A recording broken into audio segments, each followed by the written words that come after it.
Bueno, pues oye, muchas gracias a todos por venir, primero de todo. Bienvenidos al tercer evento de PayMe Combo.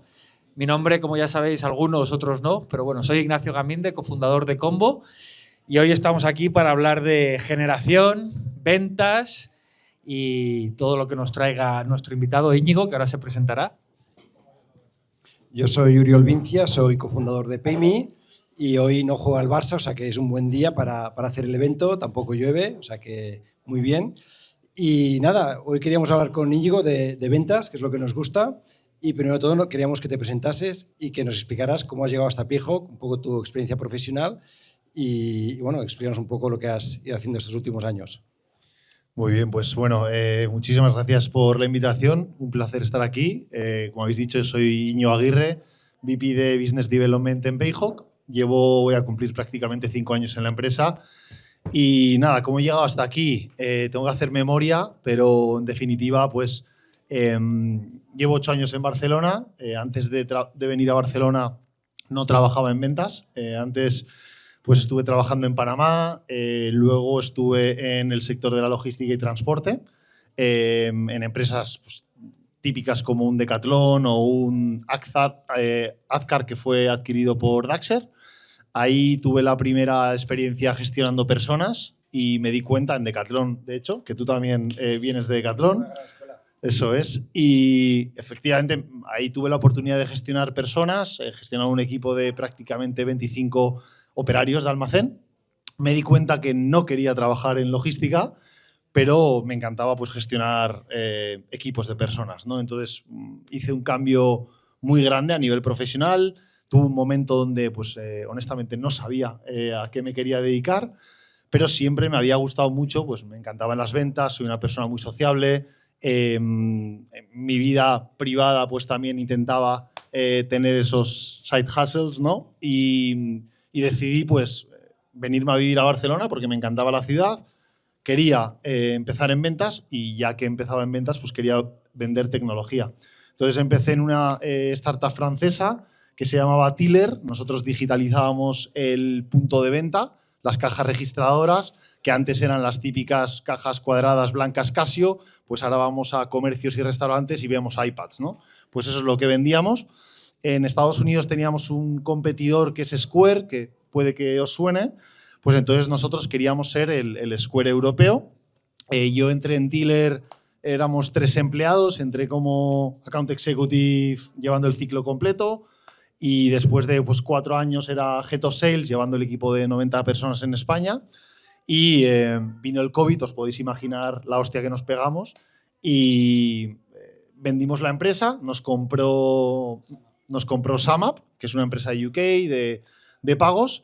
Y después de la adquisición yo decidí pues, separar nuestros caminos y pues casualidad Payhawk tocó a mi puerta. En ese entonces Payhawk pues, eran 14 empleados, era una empresa búlgara donde yo no sabía ni ubicarla en el mapa, sinceramente, pero pues, me atrajo mucho la idea, ¿no? Es decir, en Tiller empecé como account executive, luego, como he comentado, pues terminé como head of sales y Payhawk me ofrecía abrir el mercado español para una empresa búlgara completamente solo y siendo el empleado pues, número 15, ¿no? La idea me sedujo mucho. Yo en aquel entonces, como Head of Sales, sufría la gestión de gastos, tenía Expensify y, con todo el respeto del mundo, pues servía poco.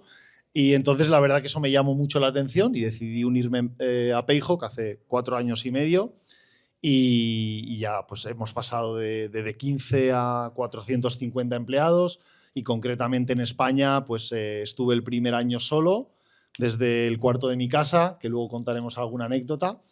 Las cartas me llegan a mi casa durante el primer año y ya pues hemos conseguido montar un equipo de 45 personas en España y hace pues en julio del año pasado, debido principalmente al éxito de España, la empresa me dio la oportunidad de dejar de ser el director de España y ocupar la posición global de VP de Business Development. ¿Y qué hiciste bien ahí, no? ¿Por qué? ¿Por qué tú? Lo que me han dicho es que sobre todo fue la generación de outbound, ¿no? Concretamente, En los 4 primeros años, el resto de países aproximadamente las ventas venían de un 70-65% de inbound. En España, hasta la fecha, bueno, hasta final de 2024, el casi 85% de las ventas eran outbound, ¿no? Entonces, el inbound prácticamente pues, no funcionaba o costó mucho que funcionase. Yo vengo pues, de la escuela anterior donde el inbound no existía y yo concibo las ventas 100% outbound. Todo lo que entre de inbound, pues oye, es un regalo, ¿no? Pero en absoluto puedes trabajar en un... O sea, no puedes forecastear absolutamente nada y me gusta trabajar así con mis equipos. Entonces, en España, sobre todo, por responder a tu pregunta, fue una combinación de ser muy exitosos en el outbound. Además de eso, pues es cierto que estoy muy orgulloso del nivel de profesionalización que tiene todo el equipo de ventas de España, la calidad de las ventas, no solo es cuánto vendes, sino cómo vendes. Y luego, pues, la verdad que pues, me dicen que gestiono bien personas, entonces me dieron la oportunidad de obtener este rol más global. Muy bien. Oye, me encanta porque Íñigo has trabajado en Decathlon, donde yo también trabajé, y de hecho cuando trabajabas en Tyler, que estabas en ITNIC, si no me equivoco, eso es. Yo estaba ahí con Jim Forrest y me acuerdo que estaban los de Tyler ahí llamando como voy a decir como cabrones, pero hostia, como cabrones. O sea, no paran de llamar los tíos, y realmente flipaba y digo, hostia, estos tíos son muy buenos. Y me acuerdo que alguien me dijo, hostia, vamos a fichar a los de Tyler que son muy buenos llamando. O sea, que ahí estabas tú ahí llamando y no, me alegra mucho. Oye, una pregunta, o sea, has hablado de que bueno, pues el go-to-market que has hecho es muy outbound. Danos algo de métricas, ¿no? Porque a mí lo que me gusta es tener métricas, ¿no? Porque siempre decimos, hostia, ¿cuántas llamadas tengo que hacer para cerrar X reuniones o cuántas llamadas para llegar a X clientes, ¿no? O sea, ¿cuáles son un poco las métricas de llamada, conversión a demo y de demo, conversión a cliente? No sé si hay muchas diferencias entre España y otros países y también explícanos un poco el go-to-market que haces en PayHawk, en España y otros países. Vale. Mira, un dato que sí que te voy a compartir de Tiller, un dato curioso que suele llamar la atención. Tiller solo había 2 días de llamadas y 3 días de reuniones, ¿vale? En 2 días se hacían aproximadamente 500 dials, ¿vale? 500 números marcados. Y utilizábamos páginas amarillas para sacar los números de los comercios y restaurantes. O sea, eso para que nos podamos hacer una idea del nivel de intensidad que había, ¿no? Hoy en PayHawk es muy diferente. Hoy en PayHawk unos criterios mínimos que tiene que hacer cualquier BDR, en este caso. Vale, yo, solo por aclaración, soy el VP de Business Development. En julio decidimos separar Sales y Business Development. Yo lo que llevo es el equipo de BDRs y de Partnerships. La parte de cierre la lleva el VP de Sales, ¿vale? Entonces, la parte de los BDRs, que es la generación de outbound y de pipeline, partnerships, ¿no? Pero sobre todo mi foco es generación de pipeline. Entonces, respondiendo a lo que me has comentado, un criterio mínimo, y nosotros es algo que no me gusta mirar. O sea, si tanto yo como cualquier manager tiene que tener una conversación de actividades con alguien, no empieza bien la conversación, ¿no? Pero lo mínimo son 100 llamadas al día. Perdón, 100 actividades al día. De esas 100 actividades, aproximadamente 40, 50 deben de ser llamadas, ¿no? Y luego ya tienes el split entre emails y interacciones en LinkedIn, mensajes, etc. Entonces, de esas, ¿quieres que te diga de llamadas? ¿Quieres que te diga de llamadas, o sea, de llamadas a conversaciones, ¿vale? Conversaciones a demo. Vale. Entonces, de llamadas, nosotros aproximadamente tenemos entre un 10 y 12% de pick-up rate, ¿vale? Y de llamadas conectadas primero nosotros tenemos discoveries, al final tenemos un proceso de venta muy cualificado, de hecho eso es algo que sobre todo pues, yo cuando cogí este rol global en España ya lo hacíamos, también respondiéndote a lo que me has comentado, ¿no? Para nosotros la venta se cierra en el discovery, ¿vale? En la llamada de descubrimiento, es lo más importante. Entonces, que un equipo perfeccione y saque la información correcta para cualificar una oportunidad antes de pasarla al equipo de Account Executive, para nosotros es uno de nuestros secretos del éxito, ¿no? Por muchos motivos, no solo por saber qué es lo que entra en tu pipeline, sino porque tú te estás diferenciando de la competencia al hacer un proceso de venta muchísimo más consultivo, más profesional, reduces el ghosting, aumentas el multithread, etc., ¿no?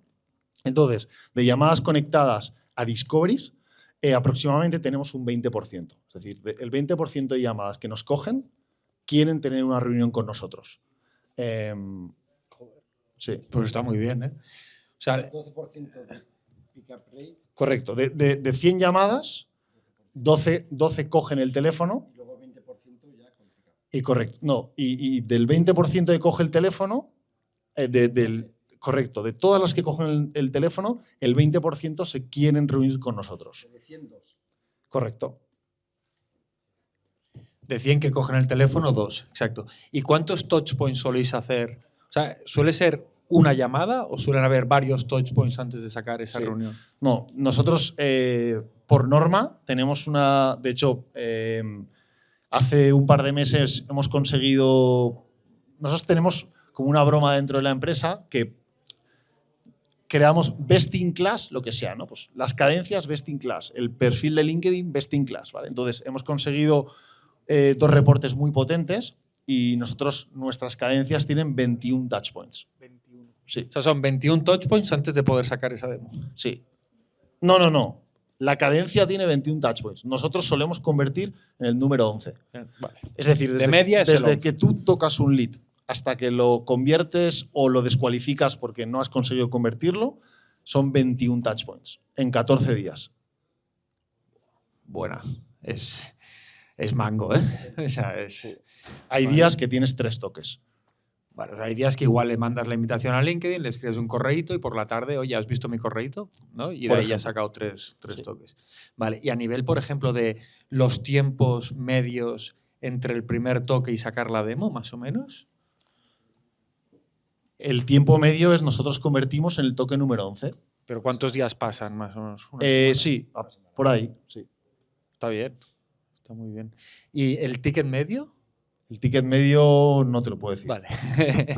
Pero te puedo decir un rango. Nosotros, MRR, ¿vale? Sí. Entonces está de entre 1.500 a 3.000 euros. Vale. ¿Y veis grandes diferencias entre el de 3.000 y el de 1.500 para sacar la demo? No. De hecho, nosotros nos centramos, damos cobertura a cualquier cliente. Cualquier cliente que quiera trabajar con Payhawk puede trabajar con Payhawk, pero nuestros esfuerzos comerciales los centramos en mid-market. Nosotros mid-market lo entendemos como empresas de 200 a 2.000 empleados, 2.500 empleados. Tenemos clientes más grandes y dependiendo cada país podemos estirar un poquito más, pero sobre todo nuestros esfuerzos comerciales, tanto de marketing como de outbound, los centramos en este segmento. ¿Y si entra, por ejemplo, uno de 50 trabajadores, tiene un ticket mínimo que tiene que pagar? No. Tenemos un equipo tenemos account executives de small business y de mid-market. Entonces, en este caso sería de small business, que hacen el ciclo completo. Los BDRs solo prospectan a mid-market, ¿vale? Por lo tanto, el lead entraría a small business. O sea, si, por ejemplo, un lead de inbound le entraría directamente a small business, al account executive. Los BDRs no tocan inbound. El equipo de BDRs solo hace prospección de outbound, sí. ¿Todos los leads de inbound van al account executive? Correcto. Si es medium business también. No, si es un inbound, ojalá entre de mid-market, entraría a los account executives de mid-market. Sí. O sea, cualquier tipo de lead, independientemente del segmento, va al account executive correspondiente y no lo tocan los BDRs. Los BDRs, 100% outbound. Si Partnerships consigue leads, el lead va al account executive. El BDR no lo toca. También, o sea, hay un tema que últimamente a la gente le cuesta mucho llamar, ¿eh? Y esto lo he visto porque cada vez más nos cuesta más. O sea, gente joven no llama, etcétera. Y siempre los managers estamos intentando, y que hasta a nosotros nos cuesta también, ¿no? O sea, que cuesta y tal. O sea, ¿cuáles son los trucos? Una, para que la gente llame. 2, ¿qué tiene que hacer cuando llama? ¿No? Porque siempre te acojona un poco, ¿no? Porque, hostia, entiendo que llamáis, tenéis alguna herramienta de scrapping y tal, y sacáis no sé si es el número ya móvil del contacto, o si llamáis a la centralita y tenéis que hacer pasar el gatekeeper. Pero ¿cuáles son los trucos? 1, ¿cómo lo haces para que llamen? 2, ¿cuáles son los trucos de la llamada para que te pasen el contacto o para realmente cuando lo llamas, hostia, que no parezca muy agresivo porque cuesta, ¿no? Oye, que soy Uriol, he sacado tu número de combo y no sabes quién soy, pero te estoy llamando, ¿no? Y te estoy molestando. ¿Cómo lo hacéis? Vale, las llamadas en Payhawk no son opcionales. Vale. O sea, para que os podáis hacer una idea, nosotros cuando contratamos un BDR, en sus 3 primeros meses, cada 4 semanas, medimos el esfuerzo. ¿Vale? Al final, nosotros cómo medimos a un empleado de ventas, a alguien del equipo, es por performance, performance, effort, skill o knowledge. ¿Vale? Performance es la consecución de objetivo, esfuerzo es actividad diaria, skill es cuál es su capacidad de ventas, ¿vale? Y knowledge, cuál es su conocimiento de la solución.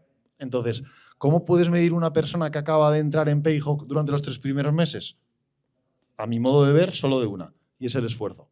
Y el esfuerzo se traduce en actividades. Mails enviados, actividades y llamadas hechas, ¿no? Entonces, eso es lo que alguien tiene que traerlo de casa.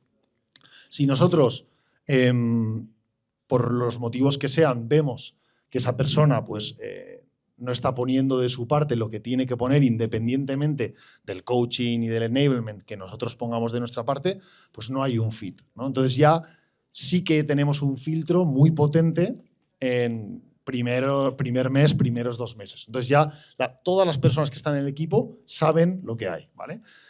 Lo segundo, tú estás entrando a un equipo donde tú llegas a la oficina y ves a la gente llamar, ¿vale? Entonces, por ejemplo, en Payhawk, algo que implementé yo, que esto se ha implementado a nivel global, es todas las llamadas y cualquier tipo de interacción con el cliente se hace desde la mesa, ¿vale? Está prohibido ir a las salas de reuniones, ¿vale?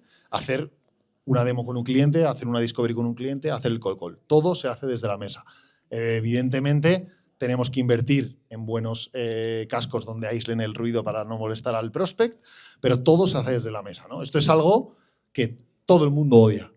A mí cuando me lo hizo mi manager hace 8 años, que soy súper ordenado, no me toques lo mío, el proceso, no me lo podía creer, ¿no? Pero hay una transición. Al final tú te acostumbras a hacerlo y lo que haces es que tú como sales dejas de ser dependiente, dejas de tener que estar en un entorno perfecto para poder hacer tu trabajo, ¿no? Entonces ya la gente está muy, muy habituada. Y luego ya por terminar, en la cadencia de Salesloft, el touchpoint es llamar. Tienes que llamar. Cuando llamas, hola, soy Uriol, llamo a Payhawk a un CCO. Sí, sí. Y el tío está ahí, o sea, le has llamado a su móvil. ¿Qué le dices? ¿Cuál es el pitch? No te lo puedo decir.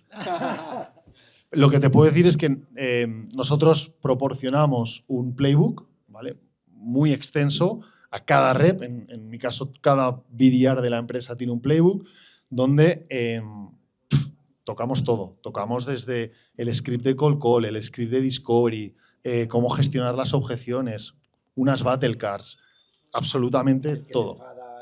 Sí. Por target persona, por tipo de objeción, si tienes un caso de industria, si tienes un competidor, o sea, dependiendo de la información que saques, con un árbol de decisión puedes utilizar un pitch o puedes utilizar otro, ¿no? Algo que cuesta es que la gente crea, ¿no? Esto es una conversación muy habitual. Me dicen, hostia, Íñigo, pero ¿tú quieres crear robots? Yo siempre digo que no, ¿vale? Yo lo que quiero es que un BDR o una persona que acaba de entrar en la empresa se limite a copiar lo que funciona en los 2 primeros meses, ¿vale? En los 2 primeros meses no quiero que hagas nada más de lo que pone en el playbook. Cuando ya lo tengas súper familiarizado y lo domines, mete tu ave creme. Antes, limítate a copiar lo que funciona. Y es curioso porque hay gente que puedes contratar a gente con más experiencia que entra a la empresa y dice, mira, a mí no me cuentes rollos, ¿vale? Yo soy el puto amo vendiendo y voy a utilizar mi playbook, ¿no? Y pasan 2 meses y se acaba estampando. ¿Por qué? Pues porque no sabe prospectar a CFOs, a vender un producto de gestión de gastos, a tener ese tipo de objeciones, etc., ¿no? Entonces, esto es algo que nosotros nunca lo imponemos, pero sí lo recomendamos, ¿no? Y te vamos a decir, el agujero está ahí. Si tú te quieres meter, yo no te voy a sacar. Y a nivel, porque también hablabas de la parte de knowledge, ¿no? Claro, en estas compañías donde el producto evoluciona a veces tan rápido, ¿cómo os aseguráis de que los BDRs están en constante tocando el producto, ¿no? Sí, esto es un reto muy habitual. Nosotros te diría que si en algo nos podemos diferenciar, y yo hablo por mi experiencia, es porque tanto yo como cualquier persona que gestiona equipos en Payhawk, y especialmente tanto en Business Development como en Sales, los managers nos desvivimos por formar a nuestros equipos, ¿vale? Entonces, invertimos muchísimo tiempo, muchísimos recursos. Te comentaba antes, utilizamos 2 plataformas para que los equipos puedan aprender. Una es muy curiosa, que no voy a decir el nombre, pero a través de la IA, los comerciales, al final la IA lo que replica es un roleplay, ¿vale? Tú puedes elegir, oye, quiero vender o quiero prospectar, quiero hacer una llamada de discovery o una llamada de cold call, segunda llamada de cold call, quiero que sea una gatekeeper a un IA. Entonces tú replicas una llamada y la IA lo que hace es, pues, te replica la persona que tú elijas. Entonces, eso es clave para que una persona que acaba de entrar se acostumbre a llamar a un CFO, eliges el idioma, eliges el tipo de objeciones que quieres tener, etc. Entonces, invertimos tanto mucho en este tipo de herramientas como trainings semanales, ¿no? Nosotros, todos los equipos tienen 2 trainings a la semana. Entonces, hay ciertos procesos donde sí que están marcados. Damos mucha manga ancha para que también los managers puedan decidir qué hacer, qué no hacer, etc. Pero sí que somos muy creyentes de el playbook y los procesos que funcionan. Y esos procesos que se hacían en España, en mi caso me he encargado de replicarlos en 7 países más, que no ha sido tarea fácil, estamos en ello, pero eso es algo clave que me gustaría comentar. Muy bien. Oye, antes de comentar este tema, a mí has empezado a hablar de tema de stack tecnológico, ¿no? De herramientas. A mí sí que lo que me gusta siempre aprender es cuáles son las herramientas que utilizas, ¿no? Porque entiendo que scrapeáis mails o teléfonos, hacéis las cadencias, tenéis un CRM, o sea, ¿cuál es el stack tecnológico, si se puede saber, de Payhawk en España? No sé si entiendo que es internacional, sí, o no sé si hay alguna diferencia con algún país, más que nada para tener, bueno, pues un poco de visibilidad. Sí, no, el stack es común. O sea, de CRM utilizamos Salesforce, CRM Salesforce, luego utilizamos Salesloft, utilizamos Gong. Para toda la parte de enrichment, eso os cuento cómo funciona. O sea, al final eso lo tenemos centralizado desde Headquarters. El equipo de RevOps lo que hace es, tenemos un proceso que se llama Account Drop, ¿vale? Y nosotros lo que hacemos es, el equipo de RevOps coge el go-to-market de cada país. Al final el go-to-market es una clase de filtros, qué tipo de empresas quieres, de qué segmento, de qué verticales, de qué tamaño, etc. Entonces, coge una serie de normas, ¿vale? Scrapeamos esas empresas en LinkedIn, ¿vale? Y pasamos las empresas del go-to-market de cada país por unas herramientas de enrichment, ¿no? Pues utilizamos las típicas. Tenemos desde Lusha, etc. Se enrichean y luego ya se pasan todos los meses a cada país. Y el BDR Manager hace una asignación de cuentas a cada BDR. Cada BDR puede tener en propiedad 200 cuentas, ¿vale? Nosotros antes el grifo estaba abierto, era ilimitado, y lo que quisimos es limitar esto para que al final los BDR sientan que tú no puedes descualificar cuentas al libre albedrío, ¿no? Entonces tienes que poner un límite. Lo que hacemos son 200 cuentas al mes y el delta que genera un BDR en ese mismo mes le haces un refill al mes siguiente. Oye, qué interesante. A mí también me gustaría hablar de la parte de los 12 mandamientos, ¿no? Hemos hablado de proceso, llamadas, KPIs, tecnología, pero ¿y las personas, ¿no? Y los BDRs, ¿no? ¿Qué son para ti esas 12 claves que buscas en un BDR?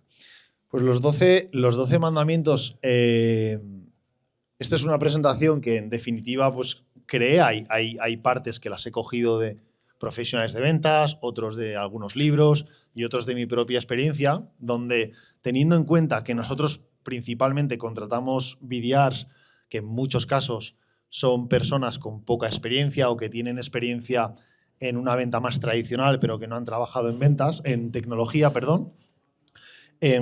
Quise crear 12 puntos clave donde, en mi opinión, y visto lo visto después de estos 8 años gestionando equipos de ventas, si cumples estos 12 puntos clave, es muy complicado de que no seas un top performer, ¿vale? Entonces, el primero, por ejemplo, es el más importante es prioriza tu estabilidad emocional, ¿vale? Es algo que enfatizamos muchísimo, ¿no? Al final, por supuesto, este mandamiento, ¿no? Este principio tiene un contenido para ayudar a que lo entiendan mejor, pero en definitiva, ¿qué es?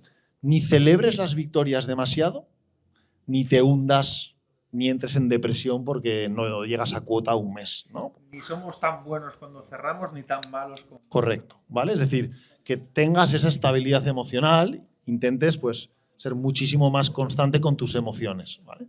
El segundo, no voy a decir los 12, pero voy a compartir unos cuantos. Los cinco más importantes. Prioriza tu estabilidad emocional. Segundo, presencia ejecutiva, ¿vale? Esto es algo muy clave. ¿Qué quiero decir con esto? Las primeras impresiones no tienen segundas oportunidades, ¿vale? ¿Ir en traje y corbata o qué? No, ir en traje y corbata no, pero si yo tengo 24 años y me voy a reunir con un director financiero que tiene el doble de edad que yo, por ejemplo, y me presento en una demo con camiseta, yo estoy dejando la dinero. sudadera y tal, no. En Payhawk, por ejemplo, está prohibido, ¿vale? El uso de camisa es obligatorio en cualquier interacción con cliente. Tú puedes ir a la oficina con una camiseta, pero si tú tienes una interacción con un cliente, debes ponerte una camisa, ¿vale? ¿Por qué? Porque está dejando dinero encima de la mesa. Al final necesitamos menos de 15 segundos para tener una opinión sobre alguien. Entonces, si tú te reúnes con un profesional, sea director financiero, recursos humanos, control financiero, lo que sea, ahí nosotros nos reunimos con empresas, pues, como te digo, de 200 empleados en adelante y tienes que guardar un respeto a la otra persona y lo más importante, tú al final tienes probablemente la mitad de edad que la persona que te está reuniendo, inevitablemente tienes menos experiencia, vas a saber menos y tú en los primeros 15 segundos, un minuto, tienes que dar la impresión de que eres un profesional en tu campo. Entonces, por desgracia, tenemos esos prejuicios y si tú te reúnes con una persona que te va a pedir 30, 40, 100.000 euros al año en una solución y se presenta con una camiseta o con una sudadera, puede que no tengas la misma confianza que si alguien hace exactamente lo mismo, pero venga con una camisa. Este era el segundo o tercer mandamiento. Este es el segundo. Faltan 3, ¿eh? Sí. Bueno, el tercero lo he comentado antes, discovery, discovery, discovery. Las ventas se cierran en el descubrimiento, ¿vale? El cuarto es disfruta mucho de tu trabajo, ¿vale? Ese es el último, pero para mí me parece muy importante resaltarlo. Y el quinto, por compartírtelo, es siempre, sin ningún tipo de duda, calidad sobre cantidad. Muy bien. A mí esto de la camisa también me gusta, ¿eh? Yo trabajé en Michael Page y me decían, con traje y corbata, o sea, siempre te aseguras de ir bien a la visita, ¿no? Pero bueno, yo también soy muy fan de un mínimo de vestimenta. Sí, luego también hay que saber que te puedes pasar, ¿no? Entonces, las corbatas se las dejamos a los banqueros, pero efectivamente una camisa es lo que tienes que hacer. Es que si no estás dejando dinero encima de la mesa.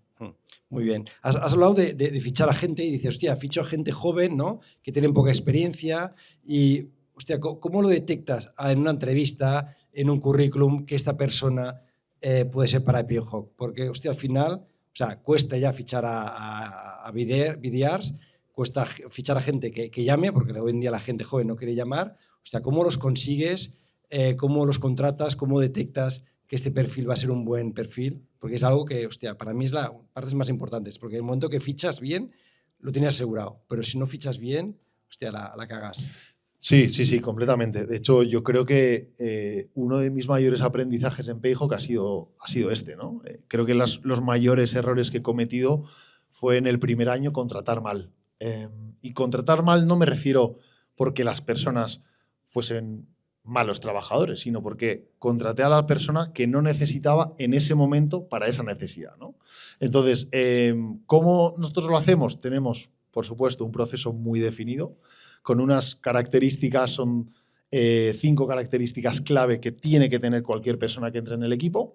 Entonces, tenemos preguntas que van siempre relacionadas en detectar si un BDR, en este caso, tiene esas 5 características, ¿no? Cómo puede ser sus habilidades de comunicación, cómo de coachable es esa persona, la presencia ejecutiva, etc.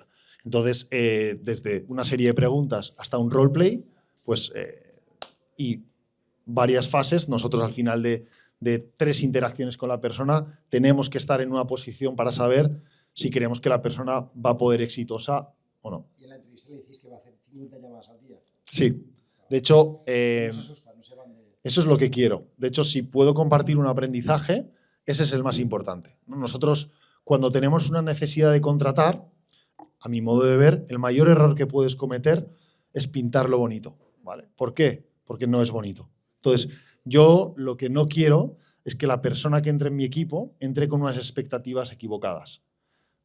Verdaderamente lo pasé muy mal en esos primeros años porque tenía una necesidad increíble de contratar. Payhawk no lo conocía nadie, una empresa búlgara. Entonces, si tenía que vender algo a alguien, eran los candidatos. Y lo que me di cuenta es que entraban personas muy válidas, no es lo que yo necesitaba en ese momento, con unas expectativas equivocadas. Entonces, desde entonces, si algo hacemos, es pintarlo mal. ¿Para qué? Para que si aún así la persona ha querido entrar, entonces pues probablemente, no voy a decir que sea un camino de rosas, pero se lleve una grata sorpresa, ¿no? Entonces, eso es algo que para mí es clave, ¿no? Hacer la antiventa en el proceso de selección. Oye, qué interesante, ¿no? ¿Y cuáles serían otros 2 aprendizajes que has podido tener durante todos estos años? Al margen de la contratación, el más importante es la gestión de expectativas. En todo momento, tanto profesionalmente como fuera, estás gestionando expectativas de las personas, ¿no? Entonces, yo pienso que si no eres una persona asertiva, que dice las cosas de frente, sin el típico sugarcoating, sin hacer la estructura de sándwich al dar feedback, a mi modo de ver te va a ir mucho mejor, ¿no? Porque yo soy una persona muy asertiva, soy muy frontal, donde por supuesto todo tiene que ser constructivo y ser profesional y ser educado, ¿no? Pero no tenemos tiempo que perder para dar vueltas y estar pensando en cómo mi mensaje va a sentar a la otra persona, ¿no? Entonces, esto para mí es algo clave. Yo no puedo trabajar con alguien que un feedback constructivo y profesional se lo toma a nivel personal. Ese es el problema de la persona que recibe el mensaje y tiene que trabajar consigo mismo, ¿no? Siempre y cuando se cumplan estos requisitos. Entonces, te diría la gestión de expectativas y la última, si te tengo que seleccionar una, no tener prejuicios, ¿vale? ¿Qué quiero decir con esto? Vuelvo a los BDRs, es otro mandamiento, ¿no? No tengas ningún tipo de prejuicio ni con la persona que te está reuniendo ni con la empresa, ¿no? Utiliza los datos, la información que has sacado en el descubrimiento para decidir si merece la pena seguir reuniéndote o no. Hay muchas veces que te reúnes con una persona que crees que por los motivos que sean, las sensaciones que te ha dado esa persona, no va a tomar la decisión, no corta el bacalao en la empresa, no tiene un rol que tenga cierto poder y luego te das cuenta que es la persona que te hace que pierdes el deal, ¿no? Entonces, esto es algo muy, muy, muy importante. Olvídate de las emociones, olvídate de tus propios prejuicios, céntrate en cuál es la información objetiva que tienes encima de la mesa y a partir de ahí tomas una decisión. Yo no sé si lo sabéis, pero Payhawk es una empresa búlgara, ¿no? Yo de Bulgaria, o sea, poco sabía hasta ahora. Lo único que sabía que había un jugador de fútbol que se llama Risto Stoichkov, que era un poco, bueno, un poco loco.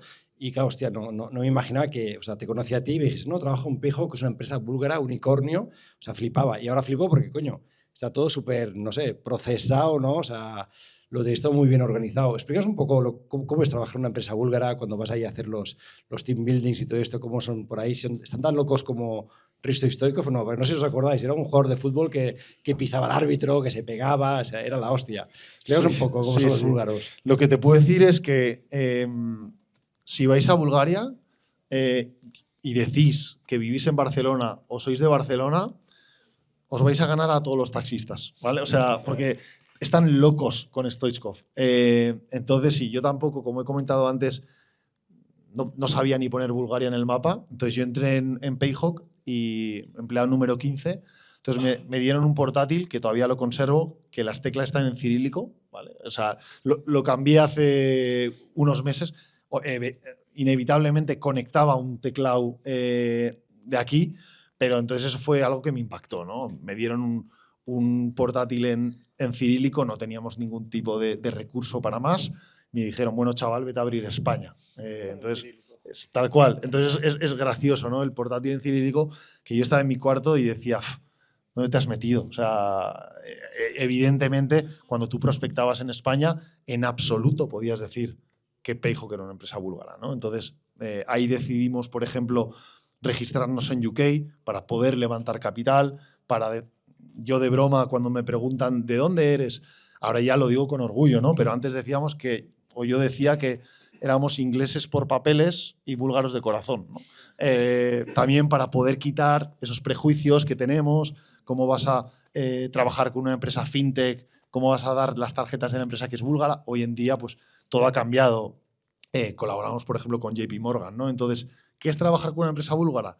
Yo lo que te diría es, al margen de las bromas que he comentado al principio, creo que una ventaja o una posible ventaja competitiva que hemos tenido y que seguimos teniendo es que Bulgaria es el país más pobre de la Unión Europea, ¿vale? Entonces, esto es un hecho, no es una opinión. Entonces, que nuestro equipo, vamos a decirlo al principio, ¿no? Que el 90 y pico % de los trabajadores fuesen búlgaros, un búlgaro va a trabajar mucho más que cualquier persona de la Unión Europea. Cuando nuestros competidores de cualquier país que te puedas imaginar, ¿no? España, Alemania, nórdicos, etc. Un developer en España, en Alemania, en Nordics, no va a empujar tanto como un trabajador de Bulgaria, que tiene que sacarse a sí mismo y a su familia, en muchos casos, del umbral de pobreza. Entonces, eso lo tenemos dentro de Payhawk. Entonces, la capacidad de trabajo que tenemos a nivel global es una ventaja competitiva. ¿Por qué? Y esto yo solo lo vi cuando fui ahí, ¿vale? Y no os imaginéis, no son muertos de hambre, pero sí son muchas personas que vienen de familias que nosotros en España no nos lo podemos ni concebir. Entonces, en el momento en que estas personas tienen la oportunidad de trabajar en una empresa como Payhawk, van a fuego. O sea, es una barbaridad lo que se trabaja. Entonces, se trabaja mucho y se trabaja bien. Entonces, hay un compromiso muy alto, una capacidad de trabajo muy alta, una profesionalidad muy alta, y esto está en el ADN de la empresa. Y lo digo, la verdad, que con mucho orgullo, porque yo cuando entré y lo vi en mis primeros meses, me sorprendió muchísimo y dije, hostia, quiero trabajar con estas personas, ¿no? Porque creo que esta es la mentalidad y este es el ADN que se necesita para tener alguna posibilidad de ser exitosos. ¿Veis? ¿Hacemos rondita de preguntas? Muy interesante, mucha envidia de Payhawk, que lo tiene tan bien organizado, y lo digo desde una startup que estamos empezando ahora a construir equipo. Hasta ahora me presento como el CEO y primer vendedor y único vendedor de la compañía. Aquí está el departamento de ventas de Lowerton, y ahora empezamos a contratar. De hecho, hoy hemos contratado al primer vendedor y supongo que de aquí en 2 meses tenemos que contratar a otras 5 personas, lo que significa que lo que hasta ahora hacía, y la verdad es que ha funcionado. Hemos vendido, parece que el producto gusta y está bien, pero lo que hacíamos de una forma sin metodología, sin herramientas, bueno, con herramientas, pero probábamos una, luego otra. Ya, aquí tengo a Genesis, que quiere venderme cosas desde hace tiempo. Y claro, para una empresa que tiene 100, 200, 500, no sé, lo de vendedores que tenéis, hay una metodología, hay un sistema que debe de ser. Pero cuando somos 3, 4, ¿cómo empezamos? O sea, ¿cuál es el modelo para que la burocracia, la metodología y todo lo que hay alrededor no nos coma lo que es en realidad el hacer, ¿no? el vender? Vale. Te voy a dar una respuesta buena y una mala. La mala es que no te puedo dar una respuesta, porque necesito descubrir qué necesidades tienes, ¿vale? ¿Cuál es la buena? Que independientemente de cuál sea el tamaño de tu equipo de sales, necesitas una metodología, ¿vale? Entonces, si quieres, después con una cerveza podemos hablar más en detalle sobre esto, a quién vendes, cómo lo vendes, cuál es tu ciclo de venta, qué recursos tienes, ¿no? Qué objeciones tienes, cuándo quieres vender, cuántas personas quieres involucrar, etcétera. Y con esa información creo que poder estar en una posición mejor para poderte decir, hostia, pues mira, yo creo que con lo que me has comentado es mejor esta metodología o otra, ¿no? Pero ahora mismo no hay café para todos. Lo que yo estoy convencido, y esto me pasó a mí siendo solo country opener en Payhawk, usaba una metodología y es la misma metodología que yo solo, es la misma metodología que utilizaba cuando yo estaba solo y hoy que tenemos un equipo de más de 100 personas de sales. Hecho a lo de la cerveza. Yo para añadir, lo importante yo creo que es formalizar. O sea, al final puede ser muy básico para 3 vendedores, pues oye, haces un proceso básico, pero lo importante es formalizar el pitch, formalizar el proceso, tener claro pues esto, cuántos touch points, o sea, cómo va a ser la secuencia, pero sobre todo formalizar, tener un mínimo de reglas, ya está. Luego puedes un poco improvisar, ¿no? Pero un mínimo de formalización de pitch, de 4 reglas, y los que va, o sea, lo que tú has hecho de cualificación, de tal. Más grande es el equipo, más cualificación necesitas porque te vas pasando los leads, etcétera. Pero más grande es el equipo, más formalizas, más procesos, pero algo muy básico, ya está. Sí, me ha gustado bastante, bueno, lo de los principios. Coincido mucho con el 0, ¿no? El de estabilidad emocional, lo comparto mucho y lo estoy trabajando como account executive. Y te quería preguntar, ¿le has dado mucha importancia a lo de cualificar? Y me ha chocado que toda la parte de partners pasan directamente al account. ¿Ahí es el account el que cualifica y hace una segunda reunión o en esa misma reunión? ¿Cómo trabajáis esta parte? Vale. Entonces, lo primero, pasamos unos criterios de cualificación al partner. Entonces, el partner ya sabe. Bueno, primero, solo cerramos acuerdos de partnerships con aquellos partners que nos pueden pasar leads que ya estén potencialmente cualificados, ¿no? Es decir, porque tienen un tamaño correcto, porque tienen un use case muy marcado, porque tienen una tecnología, en nuestro caso, porque ya están utilizando con un ERP en particular, ¿no? Entonces ya inicialmente ya hay de una manera natural un proceso automático de cualificación. Y en segundo lugar, efectivamente, esa cualificación inicial, una vez nosotros recibimos la oportunidad, el lead, mejor dicho, lo hace el account executive. ¿En esa misma reunión o ya...? No, el account executive en esa reunión inicial hace, importantísimo, una cualificación previa y después de esa cualificación se ve si se tiene sentido oye, hacer una demo introductoria o agendar una segunda reunión para entrar a fondo en el producto. Hola, ¿qué tal? Soy Karim. Primero de todo, habéis resuelto lo MacGyver, lo del micro. O sea, chapó, me encanta. hay una goma liada aquí. Entonces, tengo una pregunta que me ha chocado mucho algo que has dicho y no me ha dejado pensar más allá, ¿no? Yo soy muy creyente y ferviente creedor sobre resultados y has dicho esfuerzo y actividades, ¿no? No, perdón. Performance. Eso, performance y actividades, ¿no? Performance, o sea, estas dos yo, vamos, o sea, ferviente creedor. Si tienes esto instalado y así es como mides, ¿no? Los primeros meses y mides a todo el mundo, lo de la llamada en la mesa, yo qué sé, yo soy un tío que llamo y me voy a caminar, ¿sabes? Y hago 40 llamadas y tal. Pues he entendido la parte de, bueno, en cualquier lugar, ¿no? Pero si ya mides que te está haciendo número de llamadas, actividades y está haciendo performance, es decir, te está dando resultado, ¿por qué lo de la mesa? Pues súper importante. Por supuesto, tú puedes andar por la oficina, ¿eh? O sea, no estás atado, ¿vale? A lo que voy.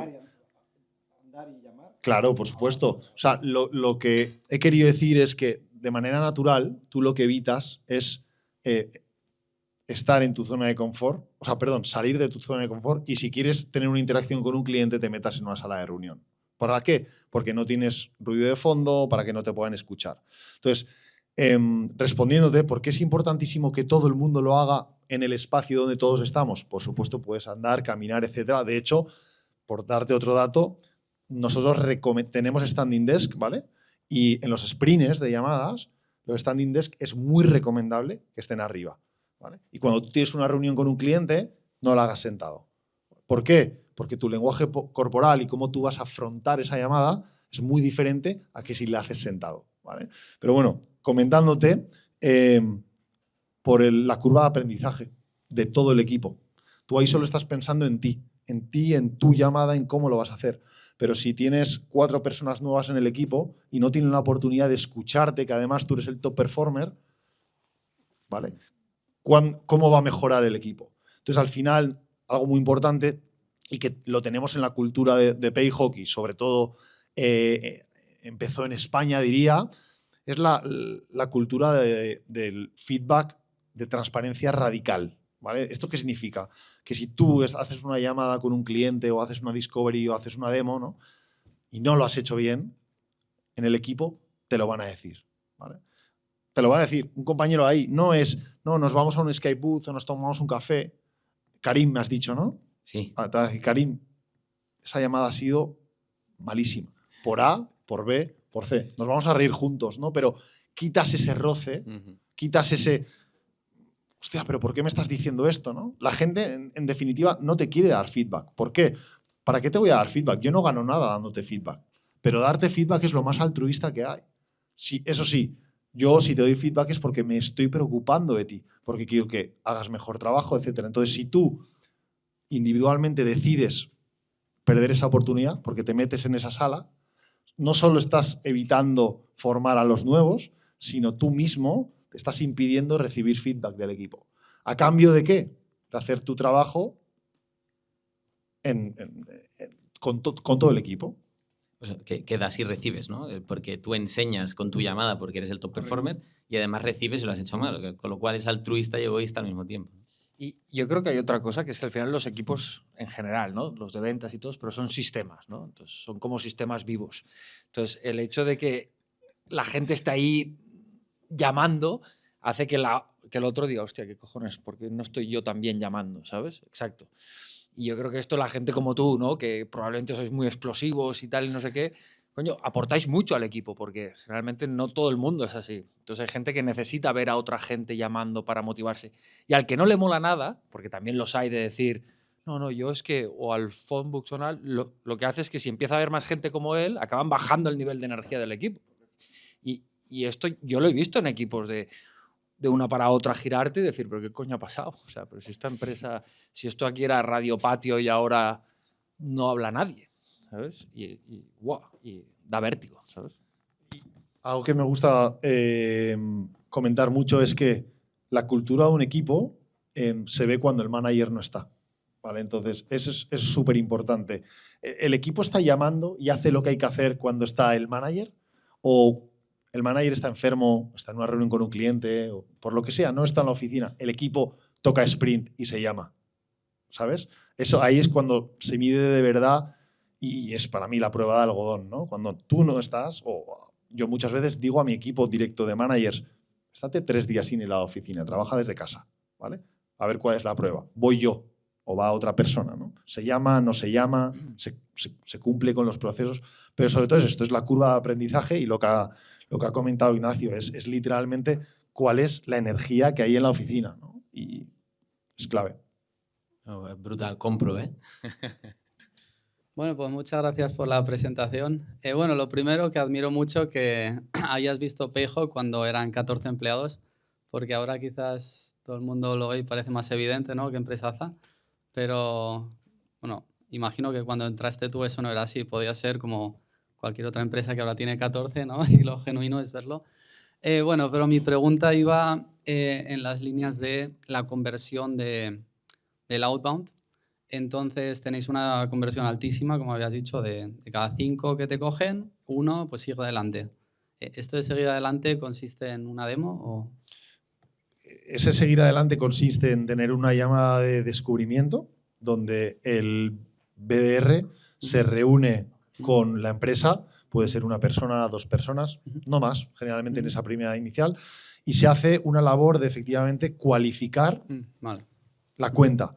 Es decir, ¿tiene sentido que ambas partes dediquemos más tiempo? Por nuestra parte, ¿tiene sentido que nos reunamos con esta empresa? Y, en definitiva, pues lo mismo para la otra parte.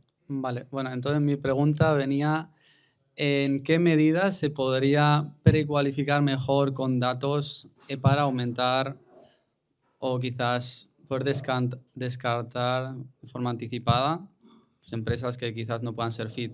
Quizás qué tipo de datos o de intent signal quizás no sea posible ahora o están en tu wish list para también aprovechar mejor el tiempo de los SDRs. Dices, oye, si de esta, yo que sé, había la mitad, que es que le he llamado y había un par de cosas que igual se podían descubrir antes. No sé si me entiendes por dónde voy. Perfectamente, te los Vale. puedo decir y si tienes una herramienta que me dé esta información, somos clientes esta misma tarde, ¿vale?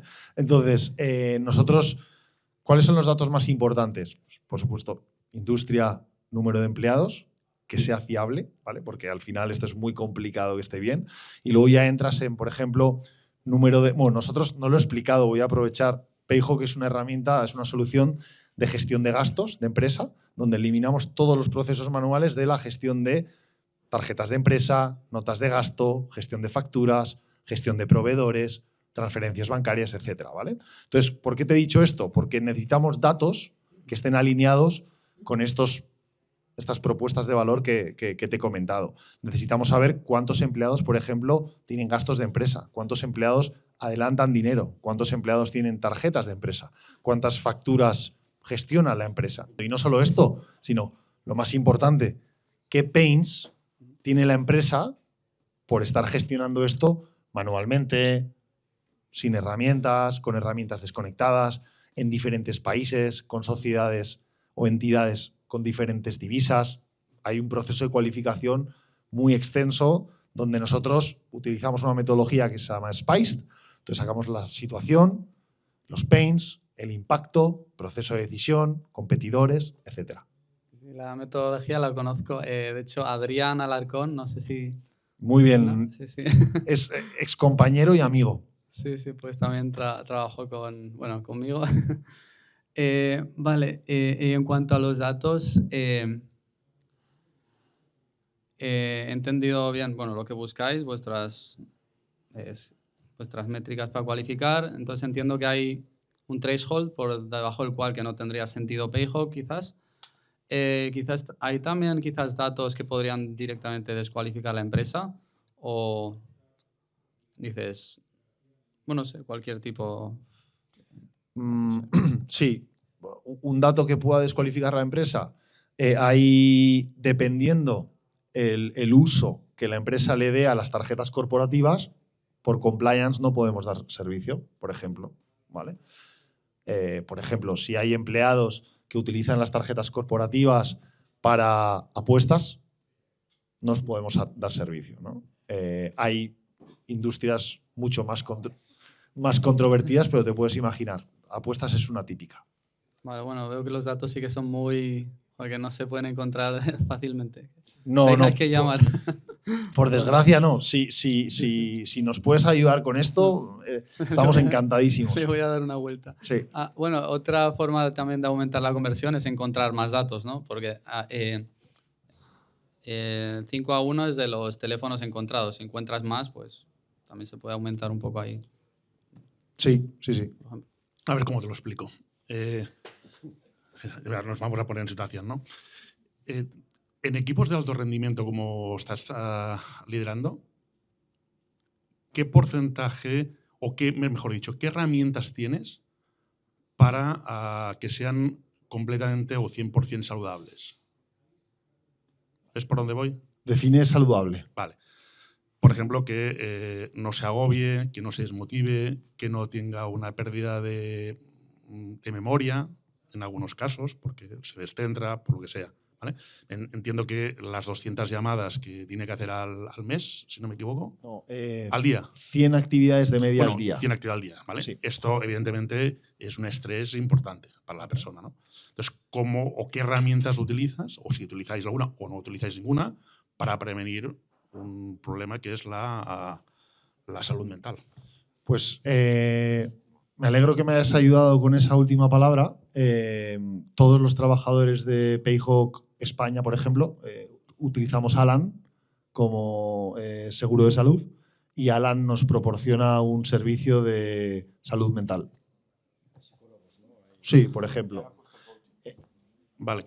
¿Cómo verías que en tu empresa tenéis 45 personas trabajando aquí en España, ¿no? Sí. ¿Están todas ubicadas en un mismo sitio o están repartidas? No, en la oficina de Barcelona, en Poblenou. Sí. Vale. ¿Cómo verías que hubiese una empresa que tuviese una solución para prevenir esa enfermedad a través del ocio y de experiencias inmersivas? Bueno, me parece interesante. Nosotros, por ejemplo, en Payhawk, todos los empleados tenemos Alan de Seguro y Salud, tenemos ClassPass, por ejemplo, para la parte de deporte. No, la verdad que no. No por nada, de hecho, bueno, se decidió utilizar ClassPass. Pero bueno, encantado de que lo podamos comentar para saber en detalle, bueno, cómo lo que estás proponiendo puede impactar positivamente al equipo. Venga, oye, vamos a tomar una cerveza. Gracias. Ahora sí que tomo.